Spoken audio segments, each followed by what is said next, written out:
Welcome to the Greg Dwyer Radio Show on Building Fortunes Radio with your host, motivational speaker Greg Dwyer. Be sure to check out Greg at www.GregDwyer.com. That's www.GregDwyer.com. Now on to our show. Take it away, Greg. You know, most people think that you have to be extraordinary to get extraordinary results. My guest today is Jill Roberts. She calls herself the average Jill. I don't know if I believe her, but I love her website. Right at the front, she says, extraordinary things come from average people. And I'm here to just ask her questions like, what is this about? It intrigues me. So my guest today is Jill Roberts. Jill, thanks for being on the broadcast. Hi, Greg. Thank you for having me on. So as synchronicity would have it, a couple years ago, I was at a fair. You were there. You had some products. You had some T-shirts. You had some prints. You had some granola. I actually tasted it. I kept your business card, and I reached out, a couple weeks, ago. And here we are talking about this. And I love your tagline here. I love the philosophy. And I'm curious. I'm absolutely curious, like how you came up with this.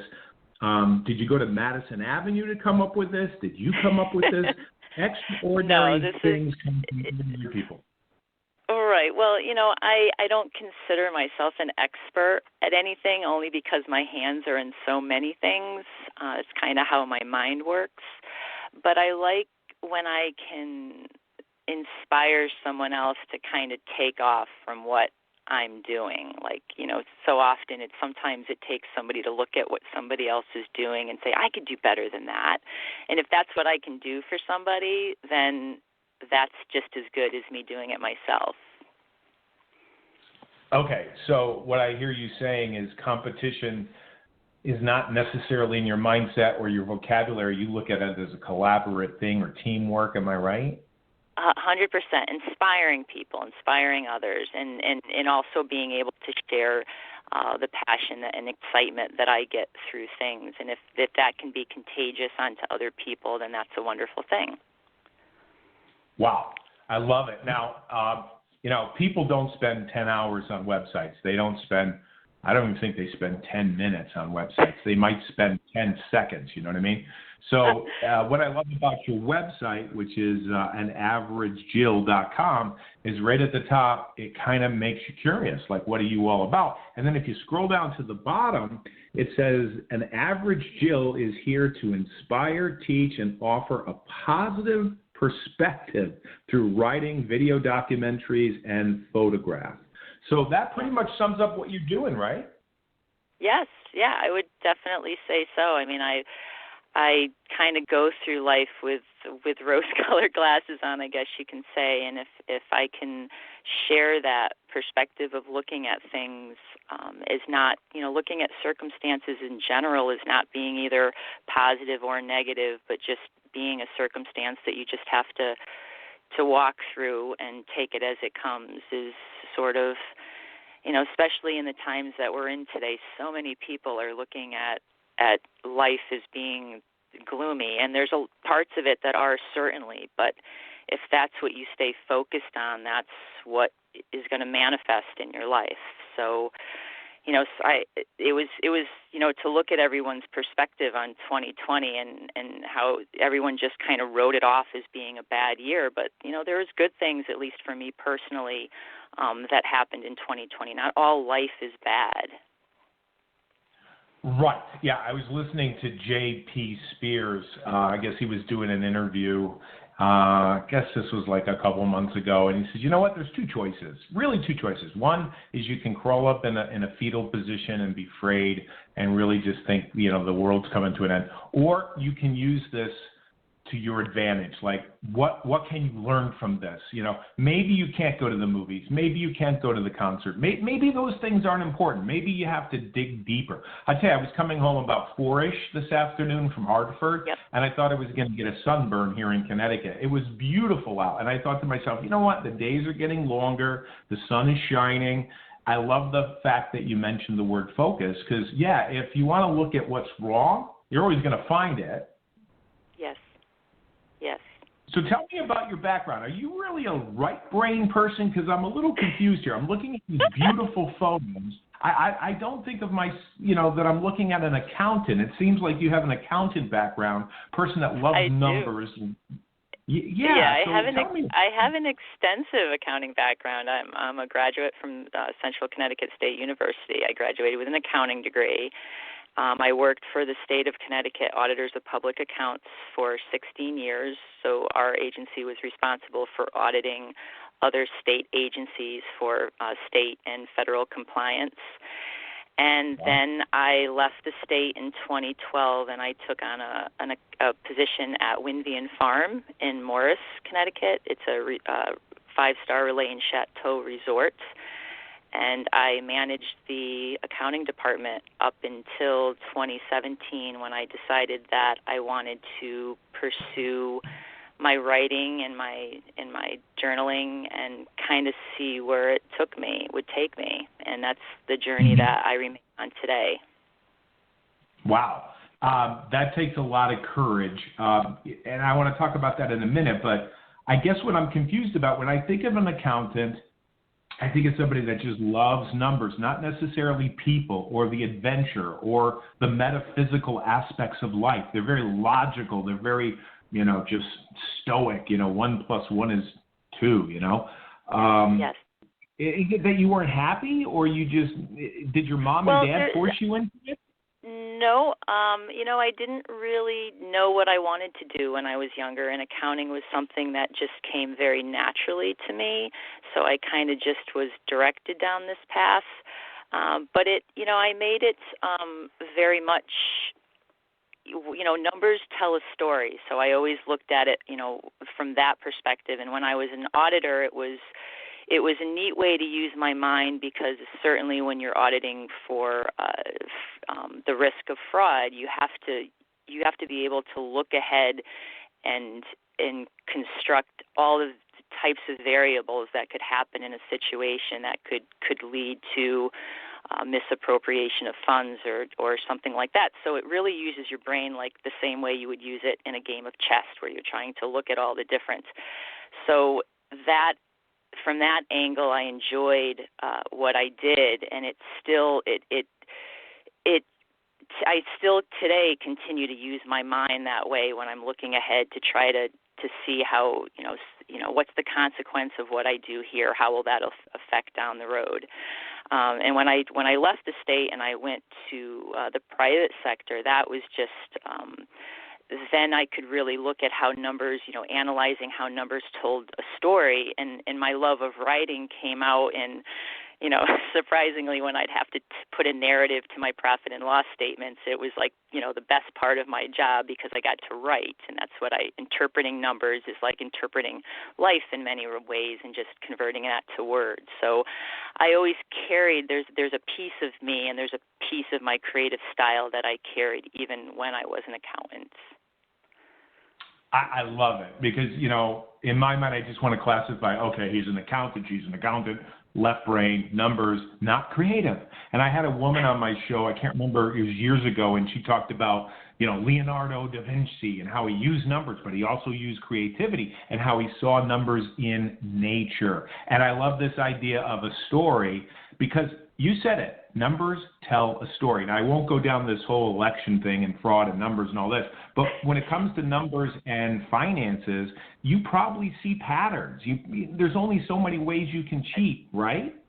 100%. You see it in numbers. I see it as an accountant in patterns that are in life, which carry over into my ability to read circumstances and to understand people and to relate to people, because I can read the story through the patterns and make interpretations. So I use it in all facets of my life.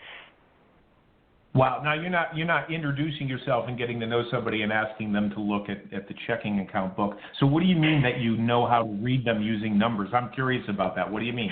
Well, not read them using numbers, but just in patterns of things and how they. And I don't even do it consciously. I think it's very subconsciously how I pick up patterns in people, and sometimes it can give me warning. It can make me put up a, if I think that, something might not be going the way it should be going, it might alert me to something, or in some ways it might allow me to trust someone that, hasn't really given me a lot of time to know, but I can just kind of get a sense whether or not there's somebody that is trustworthy. And I think that all comes from the patterns that I can develop and see. Well, I mean, think about it. You're also doing the hiking, and you're out on trips. You're with people. You're not with people. Anybody that's going out in the woods, you have to be really aware of your surroundings. You see a bobcat, you see a deer, you see a skunk, right? You have to be aware of what's going on in the natural world. So say a little bit about this hiking. I love this idea of going hiking and taking people out in nature. Yes, I do guided hikes through Flanders Nature Center in Woodbury, but mostly most of my hiking is solo hiking. I do a lot of hiking in the northwest corner. It's one of my favorite things to do, to get out. I'll get out with my camera, but it is my space to really, ground myself, and it's when I focus. It's when I can focus, and it's when I can kind of pull together the chaos in my week and make sense of it. So it's being outdoors in nature just spills over into everything I do. If you've gone to my website, my photography comes from that. My videos on my YouTube channel come from my hiking experiences. And being able to take, people out and share that experience. I know one of the hikes that I do at Flanders is seeing the beauty of nature, or taking patterns in nature and applying them to how we can handle life. Something I write about on my website blog was just, watching the flow of water when you're watching a river, and it doesn't, as it glides over the rocks, it doesn't try to go through the rocks. It gracefully goes around it or over it. And if we apply that to how we can approach circumstances in our life, if we don't apply resistance to them, but rather we can just gracefully move around them or go over them, it can make circumstances in life a little easier to navigate. Absolutely. And I think one of the biggest challenge for the modern society is we're just walking around on concrete all the time. We don't, I live near White Memorial Park. It's right near me, behind me. I'm not saying I walk out and look at the stars every night, but I do occasionally. It's just that I think we're so disconnected from nature. Like for me, right after October 31st, we're going into a period of darkness. It's November, it's dark. December, it's dark. Now we're going the other way. And I'm a little more aware of that now than I was maybe 20 years ago. And for me, it gives me, I don't know, I feel like I'm grounded more, like I'm in tune with nature more. I'm not saying I'm hugging trees, don't get me wrong, and I'm not against it. It's just that I think our society, especially with social media and Zoom and all this stuff, that we're so disconnected from what's going on in nature that we forget we're part of it. Yeah.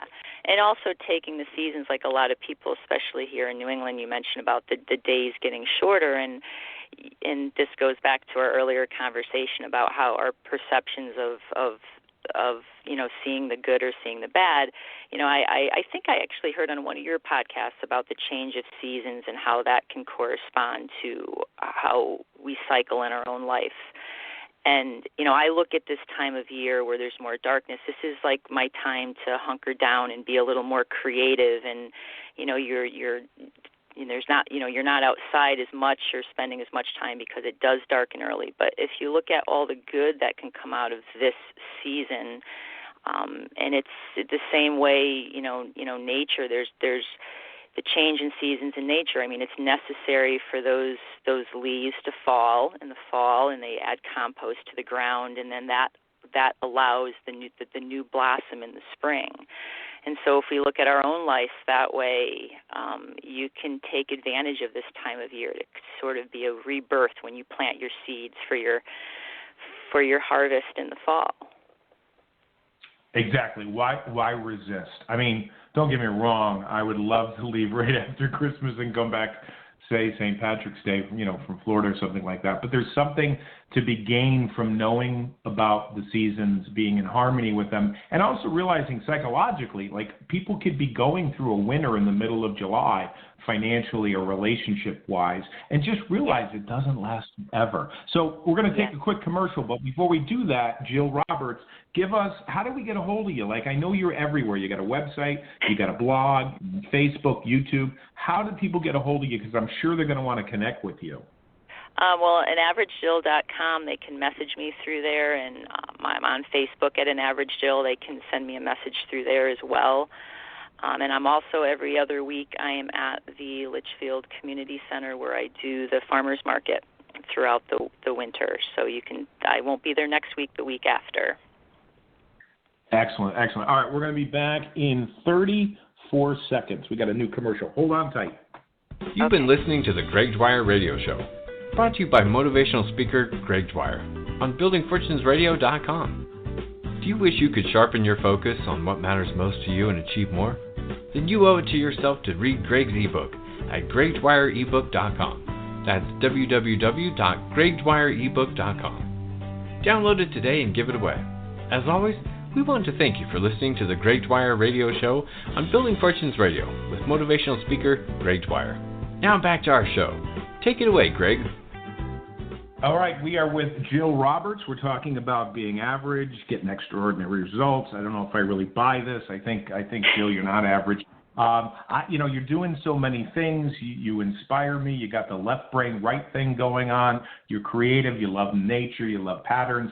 How in the world did you have the faith or the trust to step away from what you were doing into the unknown? I want to know how you thought it through, and how did it happen?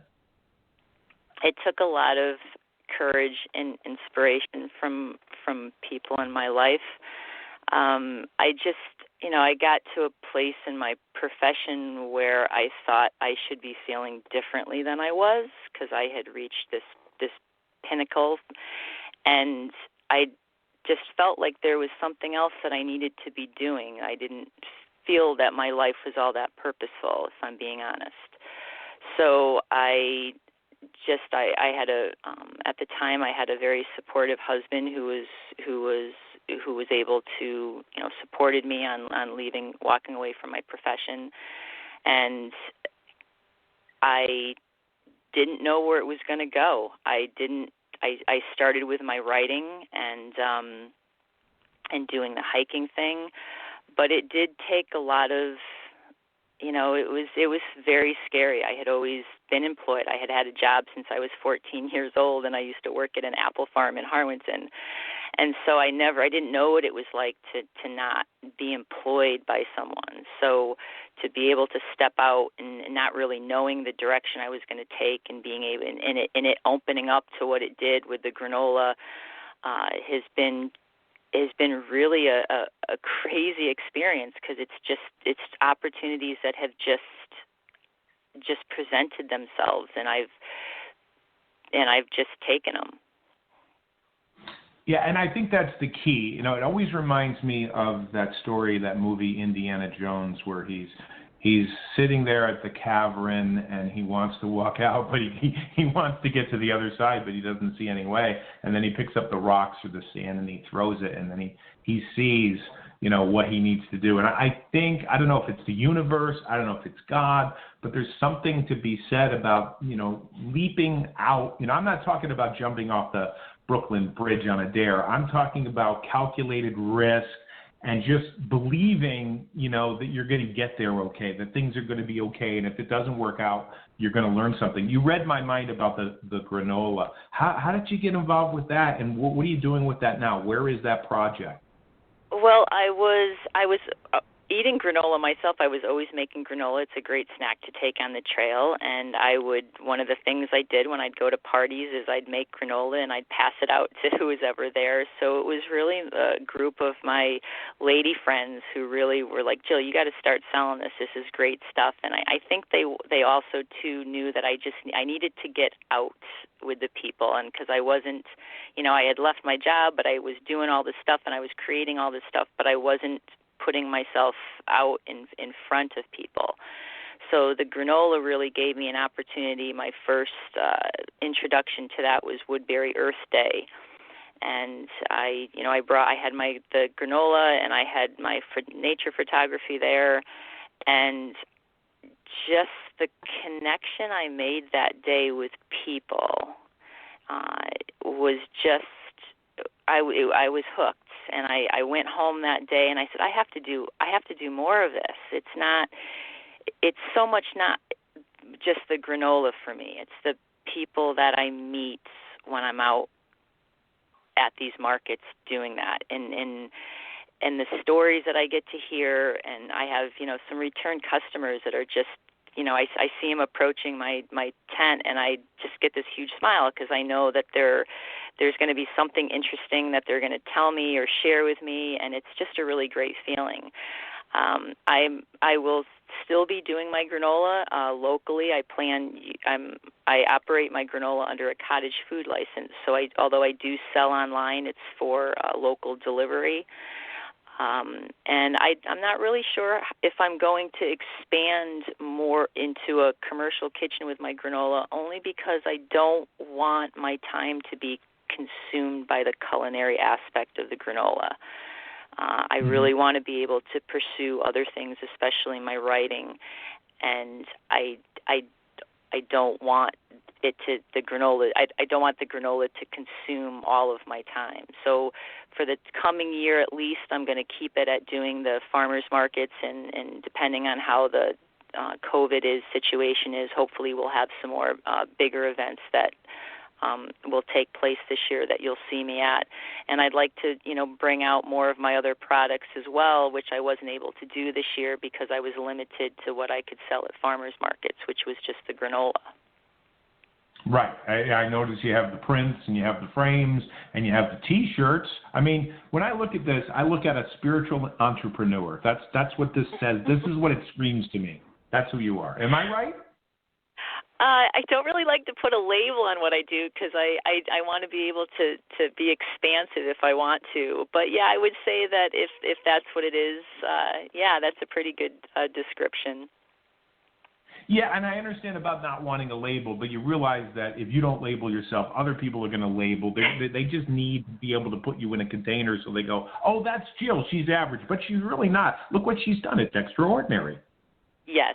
And I do, one of the things I plan to do this year is to simplify. Right now I do have two websites. I have a separate website for the granola, which I realize now was just kind of complicated things. So I'm going to be condensing the two websites into one, and as well as my social media pages. So I'm going to be doing some simplifying this year so that I can better focus on bringing it all together under one perspective. Now, are you doing this yourself? Are you outsourcing this? Are you working in WordPress? How are you getting all of this? Are you into this technical kind of thing? I'm not. I'm so technically advanced. I use Curtis Lavoie Design as my web designer, and he does a great job working with me, taking my ideas and putting them on the website. So he's been great to work with. But other than that, every else that I do is I'm the one-man show. Right. Yeah, one of the things that you said about connecting with people, I do lectures. This year I haven't done many lectures because of COVID, but I really believe that's business. I don't care if it's the T-shirts, the granola, or it's the guided tours, or whatever anybody's doing. It doesn't matter what they're doing. I really believe that business is an extension of a person, right? And it's kind of like a spiritual endeavor. You go into speaking, or you go into, guided tours, or whatever you're doing, and you realize, and this is what I've learned after 50 years of, not 50 years, maybe 20 years of thinking about this, is it really truly is about the connections we make with people. Because I think of my business successes and the people that I've worked with over the years and still work with, like my friend Peter Mingles that hosts this for me. I've known this guy for 20 years. And the guy that does my tours, George Corey, that does the Bethlehem tours. these people are like family to me. And I think, okay, you go out, you want to make the money, or you want to do something, or you're not really aggressive type A and you want to make something happen. But I think it's the people and the connections that you make. It kind of reminds me, and I know it's a little sappy of me to say this, but it kind of reminds me of that movie, It's a Wonderful Life. Yes, it does. And I say on my website, on my granola website, that it was one of the reasons why I want to keep things small in hometown, because it's not about growing into this big granola company. It's about keeping it local and serving the people in my community, and because that's really where my heart is. Right. Are you ever thinking of writing a book, like, going on trails with Jill and writing about your stories of seeing things? Are you doing that? I'm trying to compile something now. I have a few ideas. I have so much writing that's I really just need to compile and put together. So that is something that I'm hoping for, that I'm in the works with on a few different projects now. Excellent. Are you going to self-publish, or are you going to look for a literary artist or an agent, or what are you going to do? I'm not there yet, Greg. I'll figure it out. Like with everything else I'll do, I'll figure it out as I go along. I love it. And see, this is the philosophy. See, what you just said is brilliant, because you know what I think? I think a lot of people go, well, I can't figure it out, so I'm not going to do it. Well, it can be intimidating if you start to think out too. I had somebody just yesterday that was saying how much work must have went into doing just the packaging and getting the granola to where it is. And I just took it one step at a time, and I went into it with, ignorant bliss. And it just kind of, before I knew it, I had this packaging and I had this product. And, I would say that to anybody who wants to get started in something. Don't look too far ahead. Just take the first step, and that'll lead you to the next one. It's funny that you said that. I was watching a video the other day. A guy used to work for National Geographic. Don't know his name. Anyway, to make a long story short, they would send him on a journey, an adventure. Go to this country, and he goes, I don't know. I don't know what to do. And he just got there, and he says, here's the thing. When you're going, you can't have it too sharpened, your focus. You have to allow it just to come to you. You take the first step, and then you get there, and you just sit and you figure out why you're there, and it just kind of comes to you. It's almost, yeah. I hate to see this, it's like magic. It really is like magic. Yes. Yeah, and it allows you to see those opportunities, because it's, not every opportunity might look like what you're looking for. So to just kind of go in without a set plan will help you see those opportunities that you may not have thought of. Yeah, it reminds me of Joseph Campbell. He talks about living your bliss. It sounds like you are. What would you say to people to encourage them to do the same thing? Just take the leap. Just take the leap. Just do it. Just do it. Things will line up. You can't, when you're contemplating making a change, you tend to always focus on all the bad that's going to happen, or what you're going to be taking out of your life. But you can't even imagine the opportunities that will open once you take that step and you start living a life that's true to how you want to live it. You can't imagine what's going to open because you've never been there before. Yeah, you remind me of Kyle Cease. I met the guy a couple years ago up in Massachusetts, and he says when you walk away or you do something scary or you leave a job or a relationship, you're only focused on what you're going to lose and you can't see. So we got a minute left. How do people get a hold of you?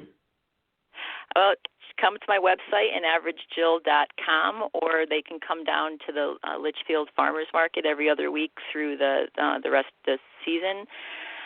Or they can connect with me on Facebook or Instagram at inaveragejil. And you also have YouTube too. We didn't talk about that. They can follow you on YouTube. Hiking with an Average Jill on YouTube, but through my website there's a link to that as well. Okay. And do you have a lot of subscribers, or you don't think about those numbers? I try not to. Last I looked, I made it over the 100 mark, but I can't tell you the exact number that is. Yeah, I'm actually thinking of buying 1 million subscribers. I'm kind of on the fence. Just kidding. All right, Jill Roberts, thank you so much. I really appreciate it. She talks about being an average Jill, but there's no way. All right, thank you so much, Jill. I really appreciate it. Keep in touch. All right. Guys, I know we gave you something to think about. We're out. We'll talk to you next time. Thanks, everybody. Bye, Jill. Bye, Greg. You've been listening to the Greg Dwyer Radio Show, brought to you by motivational speaker Greg Dwyer on buildingfortunesradio.com. Check out Greg at GregDwyer.com. Be sure to download his ebook at GregDwyer.ebook.com